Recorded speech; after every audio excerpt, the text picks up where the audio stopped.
Okay, so apparently Republicans did something right for a change. You know, it can happen. So they blocked one of Biden's picks, and it was more or less because of her stance on abortion. So I thought this was pretty interesting. So this is live news, and I want you guys to see what happened here. So this is how it starts. It's difficult for pro-life Republicans to stop everything on Joe Biden's abortion agenda, but they successfully blocked an abortion activist that Biden nominated to a high position at the State Department. So, CFAM writes, Senate Republicans unanimously blocked the confirmation of Sarah Cleveland, Biden's nominee for legal advisor at the Department of State over her position that the UN committee trumped domestic laws over abortion. And Cleveland takes a position that abortion is a global human right. So based on this, she has a leg in the UN, no surprise there, and she has this proposal to be a part of our Department of State and a legal advisor for Biden. And the problem here is her stance on international abortion. So I'm going to read on here and let you guys kind of unpack why her stance is a little weird, because it's really weird how she words this. So I could just read the whole article, but basically, where did she leave that quote? So one of her opinions was the reason why she was rejected.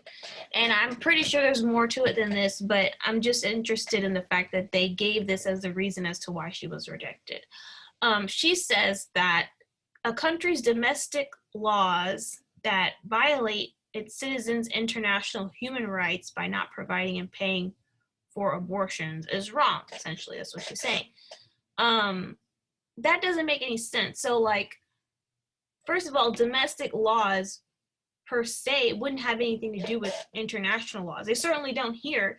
I mean, the domestic laws on abortion are varied by state, but then our international support of abortion is rampant, depending on which president is in office. It's either open access to abortion anywhere, everywhere, in every other state that we happen to be in. By state, I mean country, in Africa, in the Middle East, and India, and impoverished places. Typically, abortion is what we are trying to advocate over there.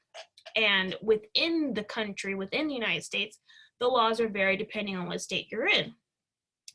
But what she's saying is that, it's really weirdly worded here, but it says, country's domestic laws violated its citizens' international human rights. That doesn't make any sense. Violated its citizens' international human rights. You're not an international citizen.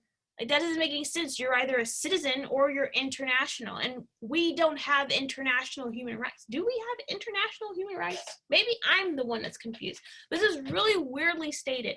Country's domestic laws violated its citizens' international human rights by not providing and paying for an abortion. So what it sounds like, and I haven't unpacked this entire legal situation here, I could click on it and see what it's about. But somebody went abroad and tried to have an abortion and they were stopped because of some policy. That's what it sounded like. Like, it had to be an international U.S. citizen.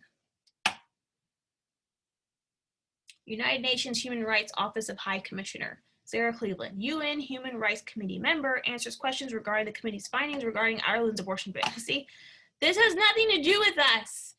So, going back to the article, the Republicans said this.